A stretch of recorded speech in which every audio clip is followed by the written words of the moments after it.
जय श्रीराम. श्री समर्थ सद्गुरू ब्रह्मचैतन्य महाराज गोंदवलेकर यांची प्रवचने. 24 जानेवारी. आजचा विषय नामसाधन कसे करावे. नामाचे साधन कसे करावे. एखाद्या दगडावर पुष्कळ पाणी एकदम ओतले तर तो दगड नुसता भिजेल आणि पाणी निघून जाऊन कोरडा होईल. पण तेच पाणी थेंब थेंब असे एकाच ठिकाणी आणि अखंड पडत राहिले तर दगडाला भूक पडेल आणि काही दिवसात दगड फुटूनही जाईल. त्याप्रमाणे केव्हा तरी पुष्कळ साधन करण्यापेक्षा अगदी अल्प प्रमाणात का होईना पण नित्य नेमाने ठराविक वेळी आणि शक्य तर ठराविक स्थळी जर नामाचे साधन केले तर ते जास्त परिणामकारक होते. जात्याला 2 पेठी असतात.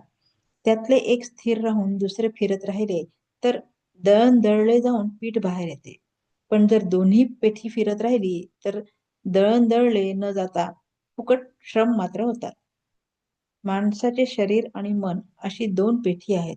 त्यातले मन हे स्थिर आहे आणि देह हे फिरणारे पेठी आहे.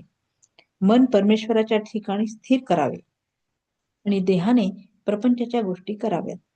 प्रारब्धाचा संबंध देहापर्यंतच असतो. प्रारब्धरूपी खुंटा देहरूपी पेठ्यात बसून तो त्याला फिरवतो आणि मनरूपी पेठे स्थिर असते. देह प्रारब्धावर सोडावा आणि मन भगवंताच्या स्मरणात स्थिर ठेवावे. याहून नामाचे साधन दुसरे काय. हे साधन अमक्यालाच साधेल असे नाही, ते कोणालाही साधेल.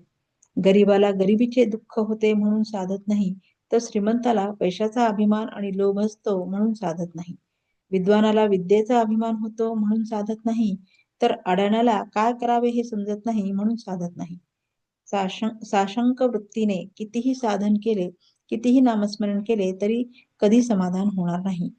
नीतिधर्माचे आचरण, शास्त्रशुद्ध वर्तन, शुद्ध अंतःकरण आणि भगवंताचे स्मरण इतक्या गोष्टी असतील तरच साधक शेवटपर्यंत पोहोचेल आणि शेवटपर्यंत पोहोचला तरच फायदा. घरी पोहोचल्यावर पत्र लिहा असे म्हणतात. याचा अर्थ हाच की प्रपंच करीत असताना वाईट विचार मनात येतात. त्याचप्रमाणे परमार्थ करीत असतानाही वाईट विचार आले म्हणून घाबरण्याचे कारण नाही. ज्यावेळी वाईट विचार मनात येतील त्यावेळी भगवंताचे नाम घेतले तर त्या विचारांची मजल पुढे जाणार नाही. दृढ विश्वासाने नाम चालू ठेवावे.